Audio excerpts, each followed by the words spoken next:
Is Russia bullying the European Union over NATO expansion? Is America intentionally leaving the EU out of negotiations with Russia over Ukraine? What are the EU's political and energy options if Russia decides to annex Donbas? Russia is expanding westward into Europe. The possible Russian annexation of Donbas in Ukraine due to increased NATO expansion activities is becoming a matter of time. These tensions are creating new large gaps between the European Union and Russia. The European Union is also being sidestepped by the USA in the ongoing direct, secret negotiations and possible classified deals with Russia. The EU has transformed from a superpower that discusses and decides global issues into an issue for discussion by the superpowers. Welcome to World Econ News, your daily dose of economics and finance. If you are interested in topics influencing the world economies and global financial flows, this is the place for you. Watch till the end if you want to get the latest answers, and don't forget to subscribe, like, and hit the notification button to get the latest updates. Let's go! Before we jump into the serious stuff, let's talk about some interesting facts regarding Russia. Did you know that 77% of Russia's land area is in Asia, and the other 23% of the country is located in Europe? Indeed, Russia is huge. Its total land area is about 1.8 times bigger than America. The 23% of Russian land located in Europe constitutes 40% of the whole continent of Europe. And that's not all. The capital of Russia, Moscow, is in Russia's European part. Hence, Moscow is not only in Europe, but it is also the biggest European city in terms of size and the second in terms of population. Here's another interesting fact. 75% of the Russian population are technically Europeans because they live in the European part of Russia. These geographic and population facts about Russia make it difficult to think of Russia as an Asian state. There are currently 44 countries in Europe. 27 of these countries are members of the European Union. The United Kingdom was a member but left in 2021. There are currently 5 countries that are seeking membership. Many believe that the Union will continue to grow and one day all 44 countries will become members. Except for Russia, of course. NATO, the North Atlantic Treaty Organization, was created in 1949 by the United States, Canada, and several Western European nations to provide collective security against the Soviet Union. 21 EU member states are currently members of NATO. The collapse of the Soviet Union in 1991 did not translate into the end of NATO, which is still highly focused on Russia as a threat to Europe and America's interests. All modern hostilities between Russia and the EU are a result of NATO's constant expansion in Europe. The feuds between Russia and America and its anti-Russian doctrine, which still considers Russia an enemy even after communism disappeared and Russia became integrated into the European economy.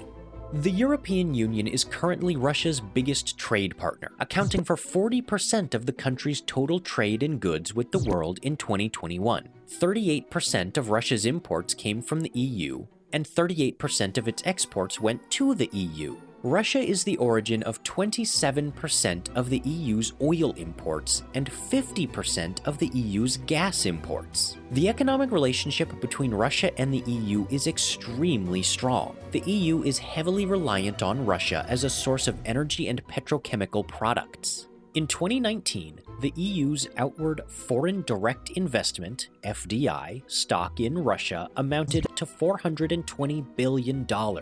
Russia's FDI stock in the EU was estimated at $200 billion.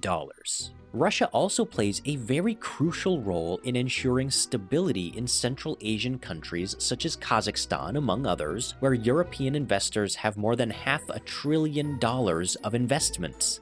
Now let's answer the first question. Is Russia bullying the European Union over NATO expansion? The answer is no. Russia is not bullying the European Union, but it is bullying Ukraine, which wants membership in the European Union and NATO. Russia never expressed any opposition to Ukraine joining the EU. However, just the mention of Ukraine wanting to join NATO makes Russia, its army, and its secret service mobilize and move the heavens and earth to stop such a step.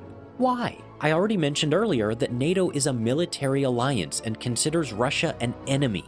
The whole crisis in Ukraine began with the Maidan Revolution in 2013-2014 that ended with the installation of a new anti-Russia government that wanted to move west and join the EU and NATO. Russia was aware that such mobilization west by Ukraine can end up with NATO having the upper hand in its backyard, the Black Sea, so it mobilized and annexed Crimea and began supporting separatists in the region of Donbas in south and east Ukraine, which resulted in a buffer zone between Russia and any future NATO presence along its borders. It is official now that if the US and NATO did not meet Russia's demands of staying away from its borders, it will annex Donbas, which technically speaking it already controls indirectly. Moreover, Russia is currently massing troops along its borders with Ukraine, in Crimea, and in Belarus, and it is widely expected to invade Ukraine and seize Donbas and some other areas adjacent to its borders. So far, Russia did not threaten to cut gas and petrochemical supplies to the EU, nor did it stop trade with the EU, and it did not threaten to invade any EU or NATO states, or Ukraine as a matter of fact. However, the European Union is enraged by the fact that it is being shut out from the US-Russia format for discussing European security. Both the United States and Russia are not giving the EU any weight or presence on the Ukraine negotiations table, despite the fact the issue is, by all means, a matter of European security and unity.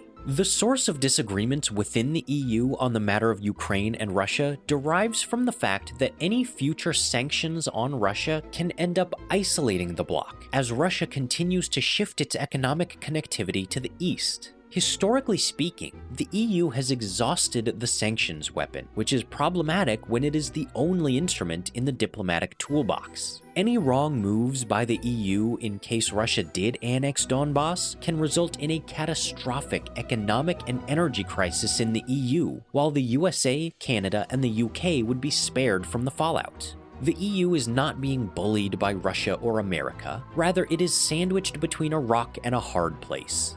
Now to the second question. Is America intentionally leaving the EU out of negotiations with Russia over Ukraine? Absolutely yes. The United States is literally treating the EU as a child who cannot defend himself from a teddy bear.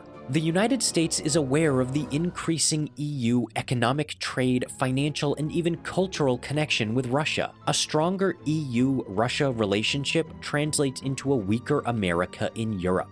The American calculus is simple. It has to protect its interests and position as the current and future global economic and military superpower. America announced that it will not engage militarily if Russia annexed Donbas. However, it is aware that such mobilization by Russia can play to its interests, because the EU and the rest of Europe will rush to its arms, and regardless of what you think, Europe will have to pay for the American protection racket.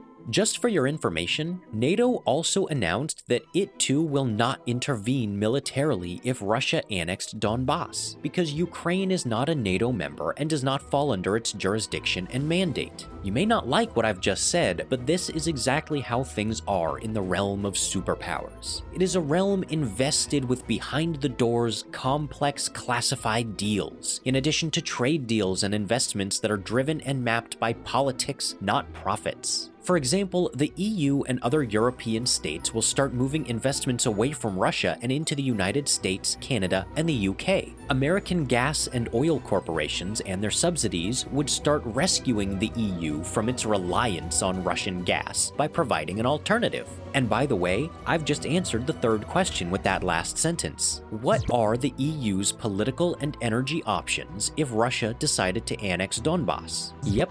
They'd have to get it from American energy firms and their puppets, the Arab Gulf states. I stand by the last sentence. Oil and gas super-rich Arab Gulf states are in America's left pocket, and they too are waiting to begin profiteering from the situation. The EU is not being bullied, it's being milked. Russia does not mind the EU, but it does mind NATO. Closer relations between Russia and the EU mean weaker transatlantic relations, hence a weaker America. Russia does not care. It wants a buffer zone to shield it from expanding NATO. Russia's economy will survive the fallout from future sanctions and countermeasures because it has been moving east towards the world's new economic and consumption center of gravity, Asia, which is increasingly becoming reliant on Russia for a lot more than just gas and petrochemicals. And of course, there is no NATO there.